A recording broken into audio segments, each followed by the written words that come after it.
साल का साथ मैं चाहती हूँ हिंदुस्तान का रिलेशन अच्छा हो। আপনারা দেখতেই পাচ্ছেন এই মুহূর্তে আমি দা নিউজ বাংলার স্টুডিওতে নেই। লাইটও অত্যন্ত কম, খুব কম আলোর মধ্যে এই প্রতিবেদন করতে হচ্ছে। আসলে মাসির মেয়ের বিয়েতে এসেছি, জানেন তো, আমার বোনের বিয়ে। ভেবেছিলাম আজকে রাতের জন্য আর কোনো প্রতিবেদন আপনাদের জন্য করব না, শুধুমাত্র বিয়ে বাড়িতেই সময় কাটাবো। কিন্তু ওই কথায় আছে না, পরিস্থিতি এমন পর্যায়ে চলে যায় যেখানে প্রতিবেদন করতেই হয়, কারণ বাংলার আর কোনো মিডিয়া এই প্রতিবেদন করে না বলে। বাংলার আর কোনো মিডিয়া এই গুরুত্বপূর্ণ প্রতিবেদনটা করলো না, দেখতে পেলাম না বলে বিয়ে বাড়ি ছেড়ে এই আধো আলো অন্ধকারে আমাকে আপনাদের জন্য প্রতিবেদন করতে দাঁড়াতে হয়েছে। বাংলাদেশের প্রধানমন্ত্রী শেখ হাসিনা যদি বলে থাকেন ভারতের সঙ্গে সম্পর্ক ভালো করতে গেলে কি করতে হবে, তাহলে তিনি কিভাবে বলবেন? তিনি বলবেন যে আমরা আশা করছি বাংলার সঙ্গে ভারতবর্ষের সম্পর্ক ভালো হবে। কিন্তু এটাই যদি এই ভারতবর্ষের একটা অঙ্গরাজ্যের মুখ্যমন্ত্রী বলেন, তাহলে আপনারা কি ধারণা করবেন? এই ভিডিওটা যেটা আপনারা শুনলেন এই প্রতিবেদন শুরুর ঠিক আগে, কি বলবেন আপনারা? মুখ্যমন্ত্রী মমতা বন্দ্যোপাধ্যায় বলছেন বাংলার সঙ্গে ভারতের সম্পর্ক নাকি ভালো করতে হবে। আর কি কি হলো আজকে? দুটো চমকপ্রদ ঘটনা, যে দুটো ঘটনা বাংলার মেইনস্ট্রিম মিডিয়া এড়িয়ে যাচ্ছে, শুধুমাত্র সেই দুটো ছোট্ট করে আপনাদের দেখানোর জন্য এই প্রতিবেদন শুরু করেছি। দেখুন শেষ অবধি। আমি মানব, দা নিউজ বাংলায় আপনাদের স্বাগত জানাচ্ছি। मैं चाहती हूं कि बंगाल के साथ हिंदुस्तान का रिलेशन अच्छा हो। এতদিন তো ছোট থেকে আমি জেনে এসেছি যে এই বাংলা, আমাদের পশ্চিমবঙ্গ হিন্দুস্তানের একটা পার্ট, একটা অঙ্গরাজ্য। আজকে নতুন করে জানলাম যে বাংলা আলাদা একটা জিনিস আর হিন্দুস্তান আলাদা একটা জিনিস।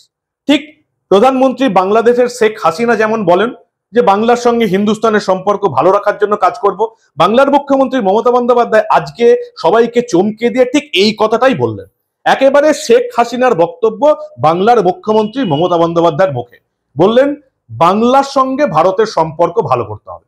তাহলে কি বাংলাটা ভারতবর্ষের বাইরে? একেবারে তিনি ভেবেই নিয়েছেন, মনের ইচ্ছাটা একেবারে এরকম প্রকাশ্যে বলেই দিলেন আজকে 21শে জুলাইয়ের মঞ্চে। আপনারা আগে শুনে নিন যে মমতা বন্দ্যোপাধ্যায় আজকে অখিলেশ যাদবকে অ্যাড্রেস করার সময় তিনি ঠিক কি বললেন। আরো একবার ভালো করে শুনুন পুরোটা। मुंबई में आपका साथ मेरे को बात हुआ था और आपने मेरे को एक कहने पे स्वीकार कर लिया। बंगाल का साथ मैं चाहती हूँ हिंदुस्तान का रिलेशन अच्छा हो। अरे शुरुआत हुआ आपका लिए। समाजवादी पार्टी को पहले अभिनंदन करने चाहूंगी कि यूपी में जो खेल आपने दिखाया, अभी तो बीजेपी को रिजाइन करना चाहिए था, लेकिन उसको शर्म कम होता है, आपको थोड़ा से दिन इंतजार करने पड़ेगा। लेकिन आपका साथ मैं सहमत हूँ कि दिल्ली में जो गवर्नमेंट एजेंसी लगा के, इलेक्शन कमीशन को लगा के, डरा के जो गवर्नमेंट ले आया, वो स्टेबल गवर्नमेंट नहीं है।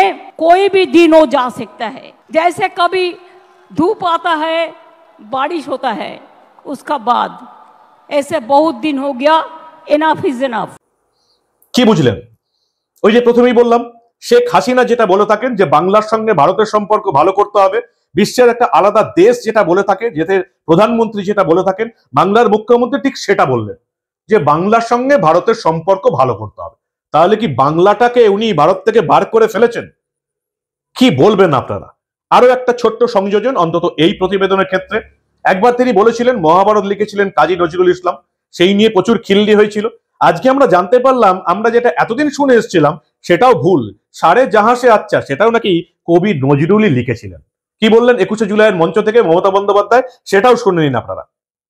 আমি আবার বলি, নজরুল ইসলাম লিখেছিলেন সারে জাহাঁ সে আচ্ছা হিন্দুস্তান হামারা। নজরুল ইসলাম লিখেছিলেন সারে জাহাঁ সে আচ্ছা হিন্দুস্তান হামারা। কি বলবেন আপনারা? এই প্রতিবেদন করতাম না যদি এই দুটো সুন্দর ঘটনা খুব সুন্দরভাবে আমাদের বাংলার মেইনস্ট্রিম মিডিয়া চেপে না যেত। এক, বাংলা থেকে একেবারে বাংলাকে ভারত থেকে বিচ্ছিন্ন করার ব্যবস্থা করিয়ে দিয়েছেন, প্রকাশ্যে আজকে বলেই ফেললেন। আর নজরুলের ঘাড়ে দিদিমণি আর কি কি চাপাবেন? মহাভারত থেকে সারে জাহাঁ সে আচ্ছা, নজরুলের কাঁদো আর মহাভারত আর সারে জাহাঁ সে আচ্ছা, এই দুয়ের চাপ মনে হয় আর নিতে পারছে না। কি বলবেন আপনারা? আপনাদের মূল্যবান এবং গুরুত্বপূর্ণ মতামত জানান দা নিউজ বাংলার কমেন্ট সেকশনে। আর দেখতে থাকুন দা নিউজ বাংলা। যেখানেই থাকি, স্টুডিওতেই থাকি আর আলো কমই থাকুক, এই ধরনের কোনো প্রতিবেদন যেগুলো মেইনস্ট্রিম মিডিয়া চেপে যাওয়ার চেষ্টা করবে, চেপে রাখতে দেব না।